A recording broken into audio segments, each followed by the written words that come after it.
Sepasang suami istri yang sudah menikah 10 tahun tapi belum juga mempunyai anak menemukan seorang bayi perempuan dan bayi harimau ketika mencari kayu bakar di hutan yang ternyata merupakan anak manusia harimau di gunung itu.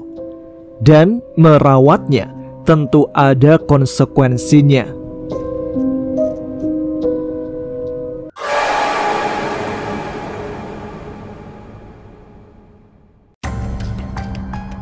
Assalamualaikum warahmatullahi wabarakatuh.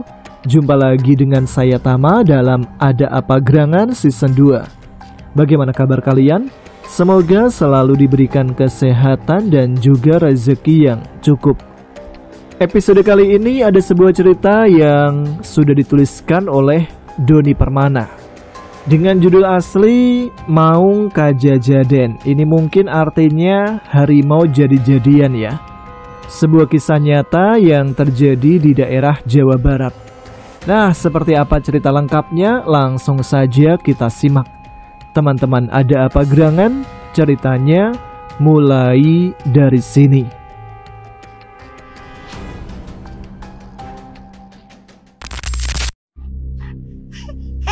Terdengar suara tangis anak kecil yang sangat menyayat hati.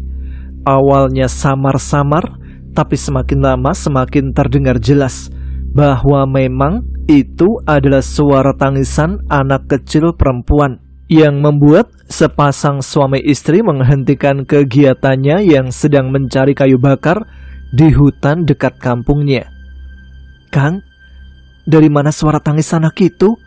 ucap sang istri sambil melihat sekeliling. "Akang juga lagi nyari, Bu.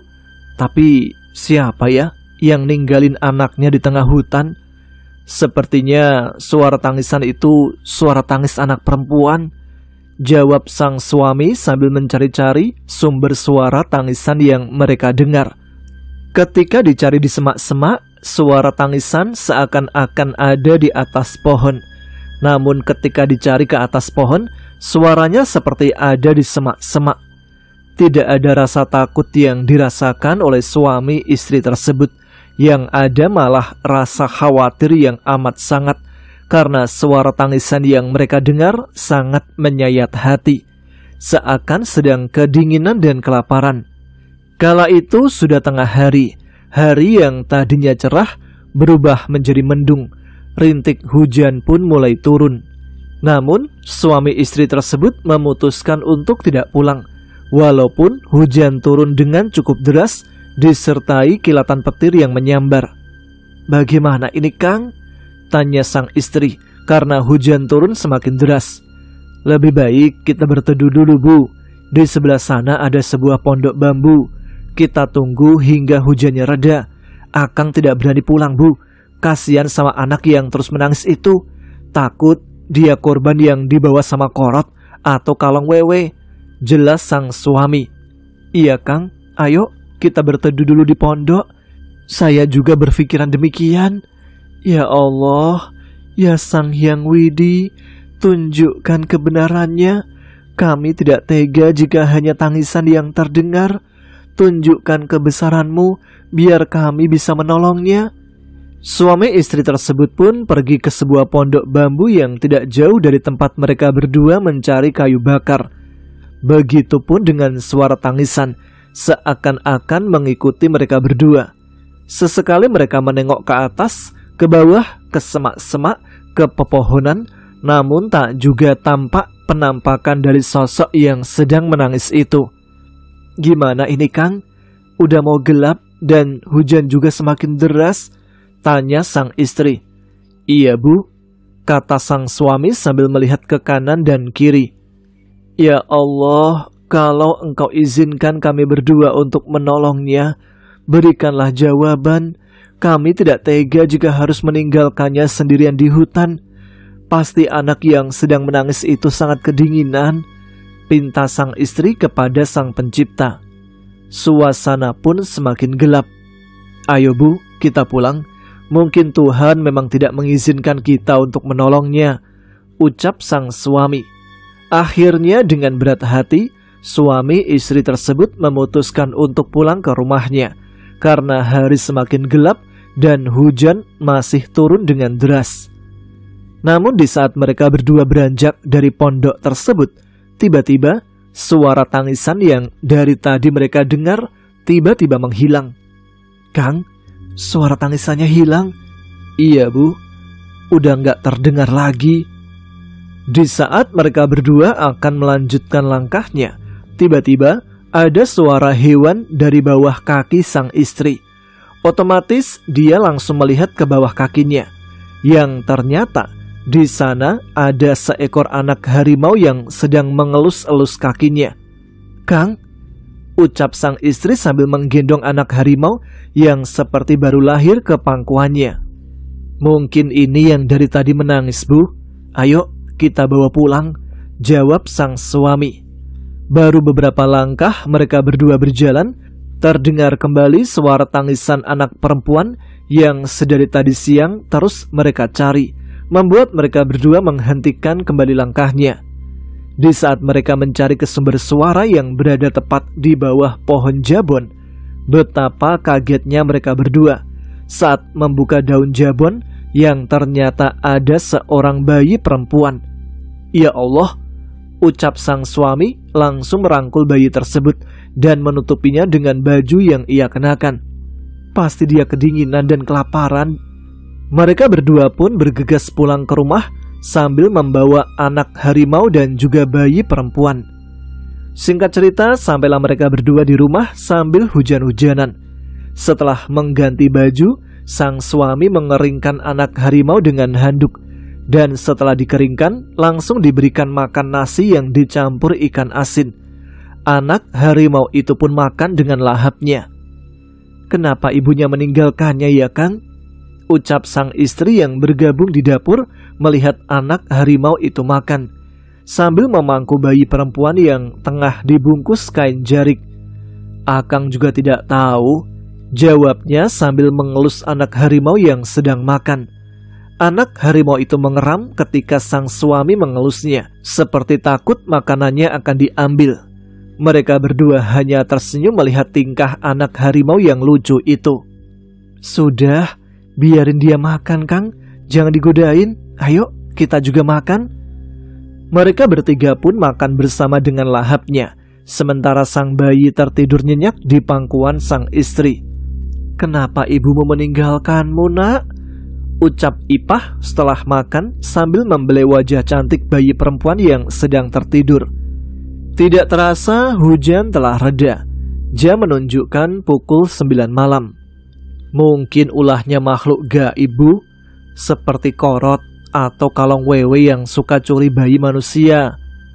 "Kasihan kamu Nak, pasti keluarganya sangat mengkhawatirkanmu," sahut Ipah.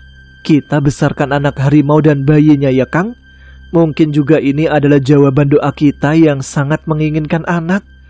Udah 10 tahun kita menikah, belum juga dikaruniai anak, dan Allah langsung memberikan 2 sekaligus," sahut Ipah kembali sambil menangis. "Iya Bu, kita sama-sama besarkan kedua anak ini. Tapi jika nanti keluarganya menemukan mereka berdua, kita harus ikhlas memberikannya kembali," jawab sang suami yang bernama Pahmi. "Iya Kang, Ipah paham. Kedua anak ini hanyalah titipan." Di saat mereka berdua sedang asik mengobrol di ruang tamu, tiba-tiba terdengar suara perempuan yang memanggil dari depan rumah mereka. "Sampurasun." Terdengar ucapan salam dari depan rumah. "Siapa yang bertamu malam-malam ya Kang?" tanya Ipah. "Rampes, mangga, tunggu sebentar," jawab Pahmi yang langsung bangkit dari duduknya.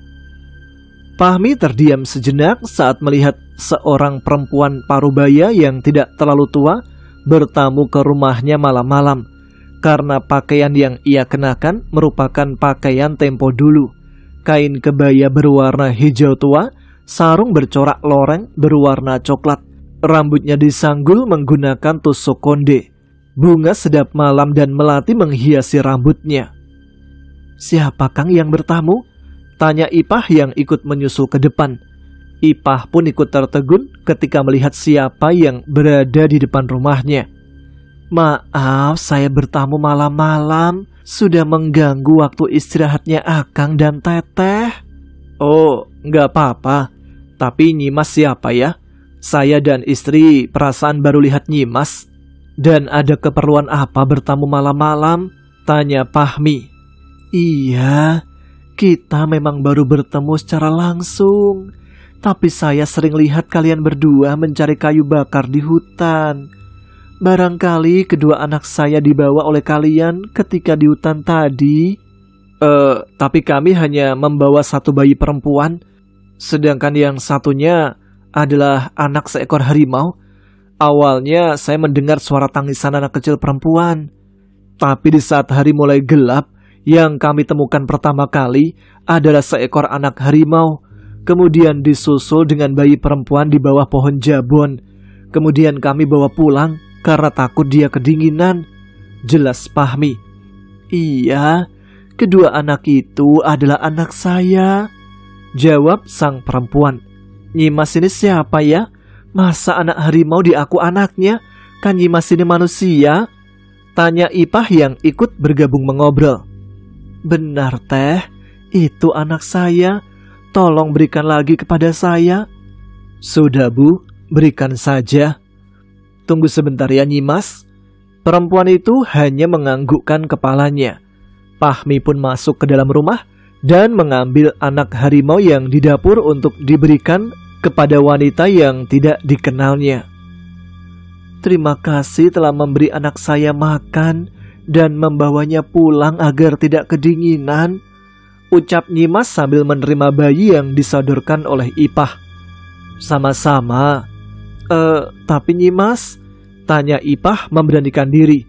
Kenapa Teh? Kalau tidak keberatan, bolehkah kami membesarkan bayi perempuan Nyimas? Kami berdua sudah lama merajut rumah tangga, tapi belum diberikan keturunan, padahal kami sangat ingin mempunyai anak.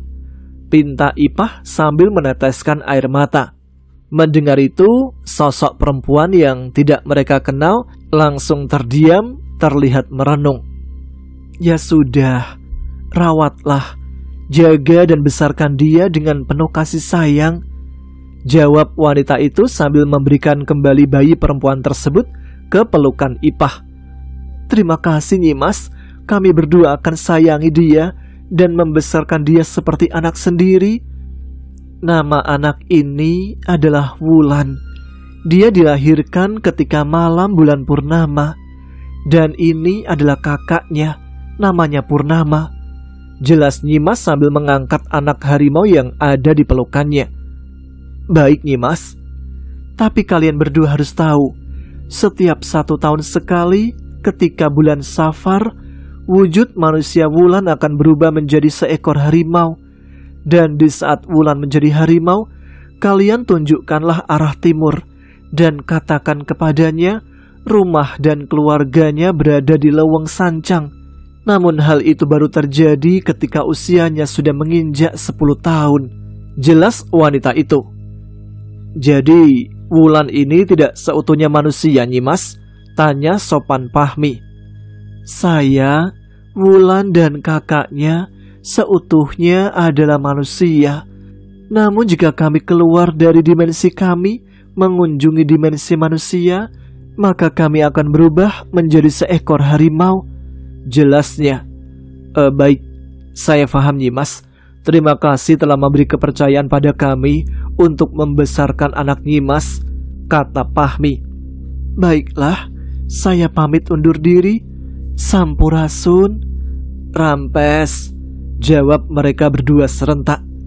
Ketika Nyimas berbalik, tubuh manusianya berubah menjadi harimau yang sangat besar. Kemudian harimau besar itu menengok ke belakang sambil mengaum, lalu pergi meninggalkan mereka bertiga. Akhirnya lengkap sudah kebahagiaan Pahmi dan Ipah yang telah lama mendambakan keturunan. Kini mereka berdua telah mempunyai anak perempuan yang sangat cantik. Awalnya begitu banyak pertanyaan yang dilontarkan para tetangga yang ada di kampungnya. Pahmi dan Ipah memberi penjelasan bahwa bayi itu mereka temukan ketika mencari kayu bakar di hutan yang ada di gunung. Seiring berjalannya waktu, Wulan tumbuh dewasa menjadi gadis cantik yang baik hati, yang sangat taat dan patuh kepada kedua orang tuanya. Dan tepat di usianya yang ke-10 tahun, Fahmi dan Ipah menjelaskan semuanya. Tepat di awal bulan Safar, Wulan mendapat kejelasan tentang jati dirinya. "Wulan, Bapak dan Ibu akan menjelaskan semua tentang dirimu, karena tidak lama lagi waktunya akan tiba, dan kamu sudah harus bisa mengerti," ucap Fahmi membuka pembicaraan di ruang tamu rumahnya. "Bapak, Ibu, Wulan sudah tahu kok dari dulu juga," kata teman-teman Wulan, "kalau Bapak dan Ibu bukan orang tua kandung asli Wulan. Wulan ditemukan Bapak dan Ibu saat mencari kayu bakar. Tapi Wulan sangat bahagia karena Ibu dan Bapak sangat sayang pada Wulan. Sebenarnya, setelah Wulan ditemukan dan kami bawa pulang ke rumah, ibu kandungmu datang untuk menjemput kamu dan kakakmu," jelas Ipah. "Jadi Wulan punya kakak?" "Punya, tapi kakak, ibu dan kamu sebenarnya bukan murni bangsa manusia." "Apakah itu berarti mimpi Wulan selama ini memang benar? Wulan selalu bermimpi didatangi seorang perempuan cantik dan lelaki tampan seumuran Wulan. Mereka menjelaskan siapa Wulan sebenarnya," jawab Wulan membuat kedua orang tuanya terkejut. "Itu bukan mimpi, Nak. Memang benar itulah adanya. Katanya tidak lama lagi Wulan akan berubah jadi harimau untuk pergi mengunjungi keluarga Wulan yang ada di Lewang Sancang."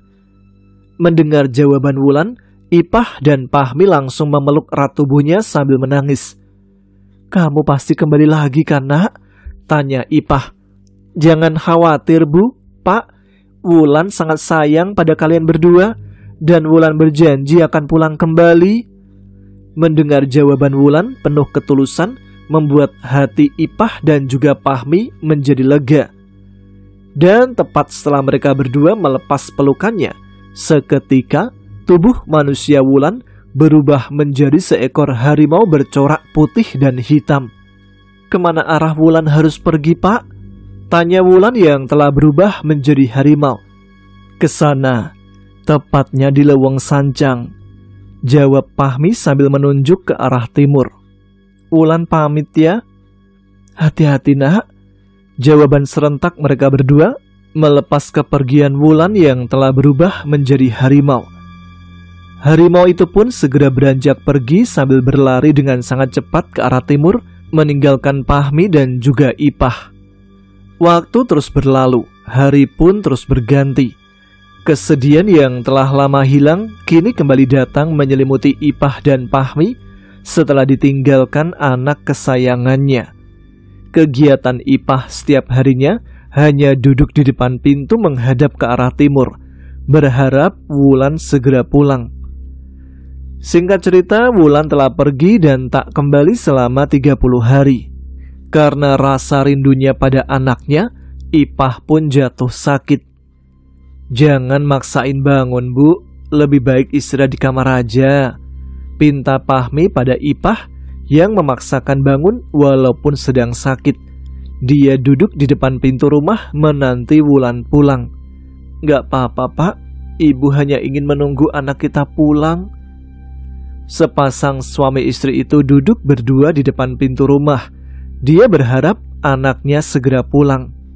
Sampai suatu ketika, benar saja, Wulan kembali pulang dengan wujud manusianya. Kebahagiaan pasangan Ipah dan Fahmi pun kembali datang setelah kepulangan Wulan. Hingga singkat ceritanya, seiring berjalannya waktu, Wulan pun tumbuh dewasa menjadi seorang gadis cantik yang sangat patuh dan menyayangi keluarganya. Setiap setahun sekali, di awal bulan Safar, dia berubah menjadi sosok harimau untuk mengunjungi keluarga aslinya yang ada di hutan Sancang. Biasanya, Wulan akan berada di sana selama 1 bulan lamanya, dan dia akan selalu pulang kembali ke dimensi manusia lagi setelah lewat bulan Safar. Rahasia jati diri Wulan dirahasiakan oleh kedua orang tuanya. Namun suatu hal terjadi ketika usia Wulan menginjak 25 tahun. Tepat sehari setelah kepulangannya dari hutan Sancang, Wulan mendapatkan suatu kemampuan untuk mengobati penyakit non-medis. Awalnya hanya tetangganya saja yang tahu, tapi lama-kelamaan orang-orang dari luar daerah pun berbondong-bondong berobat pada Wulan. Karena kehebatan Wulan dalam mengobati penyakit non-medis lambat laun didengar juga oleh orang dari luar daerahnya. Yang anehnya, atas izin Allah, sekali berobat biasanya langsung sembuh. Dan untuk tamu yang pernah berobat ke sana, anehnya mereka tidak akan pernah bisa datang lagi ke rumah Wulan, walaupun hanya untuk mengucapkan terima kasih. Seakan-akan hanya untuk satu kali proses pengobatan saja. Banyak sekali tamu yang pernah bersilaturahmi ke rumahnya ingin bertamu kembali untuk kedua kalinya, tapi akhirnya tidak menemukannya karena alamat yang dituju menjadi hilang. Ada sebuah cerita tentang seseorang yang pernah ditolong oleh Wulan, tentang seorang pria yang kemaluannya hilang setelah pulang dari merantau di negeri Upin Ipin. Beliau di sana bekerja di perkebunan sawit. Hal itu terjadi katanya setelah dia menolak cinta salah satu perempuan warga pedalaman di tempat ia bekerja. Namanya Rusli. Rusli memilih setia kepada istri dan anaknya. Dia tak mau mengkhianati ketulusan cinta yang ia bangun bersama istrinya yang setia menunggu di kampung halamannya. Namun keputusan tersebut berakibat fatal. Ternyata orang tua gadis itu adalah dukun yang paling sakti di sana. Kemaluan Rusli tiba-tiba hilang begitu saja ketika ia menginjakkan kembali kakinya di tanah air, tepat ketika turun dari kapal setelah kontraknya telah usai. Berbagai macam pengobatan ia jalani, baik medis maupun non-medis. Namun tetap saja hasilnya nihil. Setelah kemaluan Rusli menghilang, perutnya menjadi semakin membesar. Kemungkinan karena selama hampir 2 tahun dia tak pernah buang air kecil. Oh, jadi buntu mungkin ya. Dan yang anehnya, keinginan untuk buang air kecil pun tak pernah ada. Larinya kemana? Hingga akhirnya Rusli tak lagi bisa berdiri dan berjalan. Dia hanya terbaring setiap harinya di atas ranjang. Adik yang merupakan anak tunggal dari Rusli terus berusaha untuk kesembuhan ayahnya. Berbagai tempat yang katanya ada orang pintar ia datangi, namun hasilnya tetap nihil. Hingga suatu hari ketika adik dalam perjalanan menuju salah satu orang pintar, dia berhenti sejenak di daerah jalan provinsi di daerah kota Cianjur. Sedikit penjelasan, adik ini adalah orang Depok dan dia diberi petunjuk kalau di daerah Tasik ada orang pintar yang katanya bisa mengobati penyakit non-medis. Dalam perjalanan menuju Tasik, dia istirahat sejenak untuk meminum kopi di sebuah warung yang ada di pinggir jalan. Namun tiba-tiba saat menyodorkan kopi yang dipesan oleh adik, bapak-bapak yang punya warung langsung berkata, "Bapakmu sakitnya aneh juga ya. Loh, kok bapak bisa tahu kalau ayah saya sedang sakit? Padahal kan saya nggak cerita apa-apa. Dan bapak juga baru pertama kali ketemu saya," tanya adik penuh keheranan. "Kemaluan bapakmu hilang karena kesetiaannya pada ibumu." "Loh, kok tahu pak?" "Benar sekali pak. Kemaluan ayah saya hilang saat pulang merantau. Tapi begitu banyak orang pintar yang saya temui, gak menyebutkan asal mula penyebabnya," jawab adik. "Kamu sekarang mau ke Tasik kan menemui Pak Imron?" "Loh, iya pak," jawab adik sangat keheranan karena tidak menyangka kalau penjual gorengan bisa tahu maksud dan tujuannya.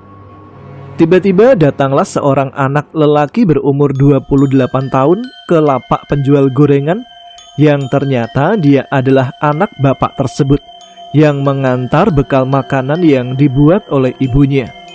Di Cianjur Selatan, daerah Cibinong, setelah melewati masjid baru yang besar dan megah, ada yang bisa mengembalikan kemaluan ayahmu.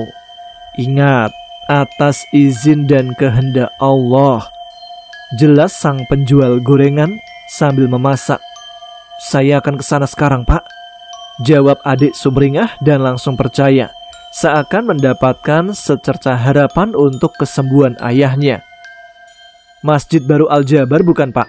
Tanya sang anak yang ikut nimbrung pembicaraan. Aa tahu daerah itu? Tanya adik. Kampungnya saya nggak tahu, tapi Cibinong dan masjid barunya saya tahu. Nanti akan ada yang menunggumu di pinggir jalan setelah kamu melewati masjid itu. Dan yang akan menunggu adalah sesuatu yang tidak biasa. Kamu temani dia ya. Jelas dan pinta bapak penjual gorengan kepada anaknya. Tolong antarkan saya, A.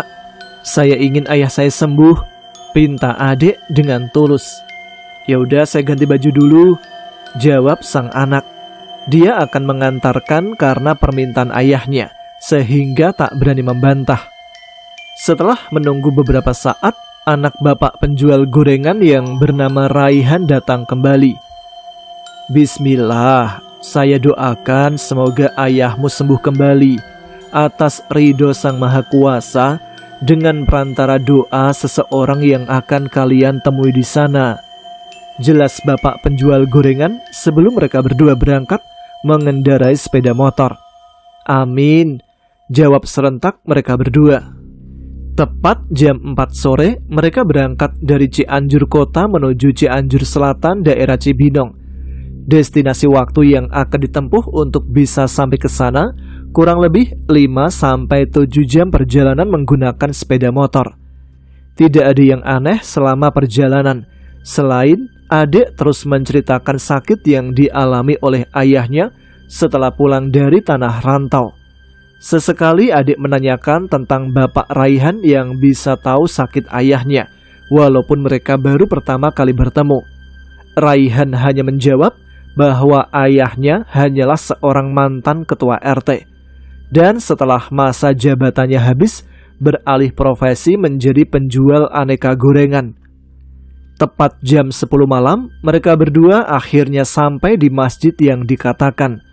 Motor pun berjalan pelan, karena kini mereka berdua menengok ke kiri dan ke kanan jalan.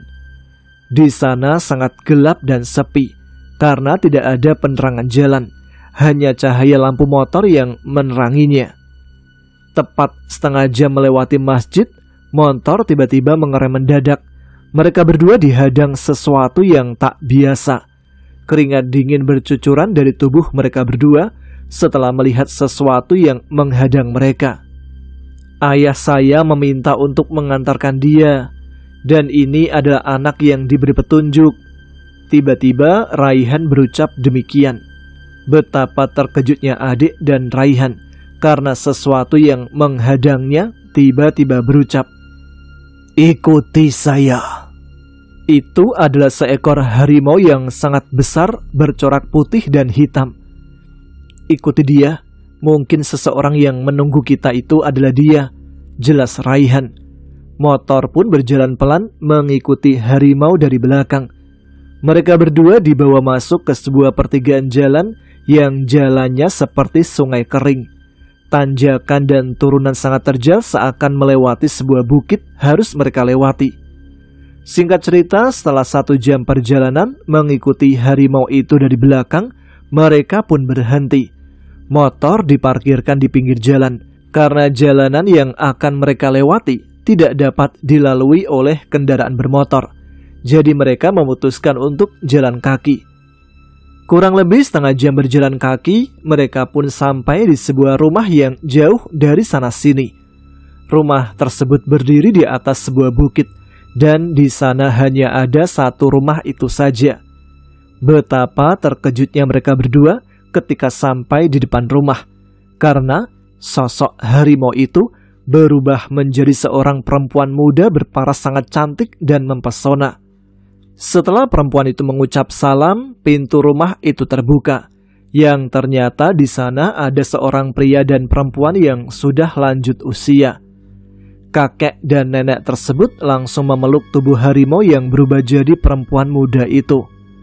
Akhirnya Wulan pulang juga, ucap perempuan tua yang memanggil harimau jadi-jadian itu dengan nama Wulan. Wulan bawa tamu, jawabnya sambil melirik ke arah Raihan dan adik. Kemudian mereka berdua pun diajak masuk ke dalam rumah dan dipersilakan duduk di ruang tamu.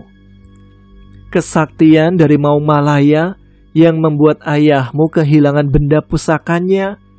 Kamu dan ayahmu itu orang baik. Jadi sekarang kalian pulanglah.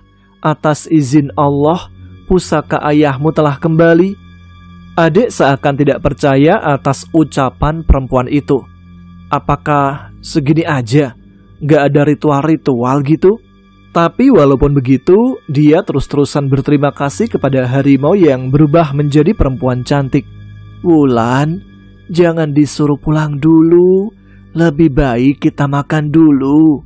Ibu dan bapak sengaja masak banyak untuk menyambut kepulanganmu, kata Ipah. Bulan Safar telah berakhir ya. Tak menyangka, ternyata bukan hanya mitos belaka ucapan para orang tua dulu. Sekarang saya bisa menyaksikan dengan mata kepala sendiri, kata Raihan. Mari kita makan dulu, nanti saya jelaskan semuanya, jawab Wulan. Dan setelah makan bersama, Wulan maupun keluarganya menceritakan semuanya. Hingga akhirnya mereka berdua bisa pulang kembali setelah sholat subuh. Tidak ada yang aneh saat perjalanan pulang. Raihan diantarkan adik ke rumahnya. Kemudian dia pun langsung melanjutkan perjalanan pulang ke rumahnya. Dan benar saja, ternyata sesampainya adik di rumah, kemaluan ayahnya alias benda pusakanya telah kembali. Saat pusakanya telah kembali, ayah adik atau Pak Rusli langsung buang air kecil. Dia buang air sangat banyak sekali, sampai menghasilkan 1 ember penuh. Perut yang membesar pun bisa kempes kembali. Kini Pak Rusli bisa sehat kembali seperti sedia kala. 3 hari kemudian, adik mengajak ayahnya untuk bersilaturahmi kembali ke bapak penjual gorengan.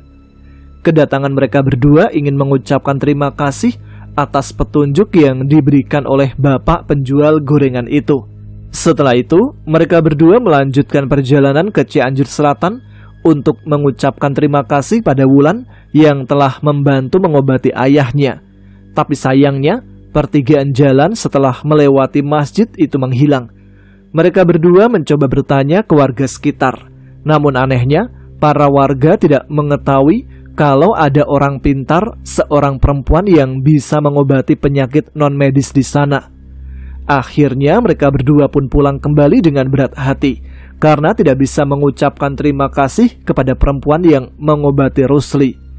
Sang penjual gorengan yang mendengar itu hanya tersenyum, karena menurutnya tidak ada orang yang bisa menemukan kampung, rumah maupun Wulan dan keluarganya tanpa izin dari Wulan itu sendiri.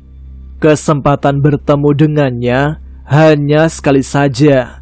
Kalau kalian bisa bertemu, berarti kalian sudah berjodoh.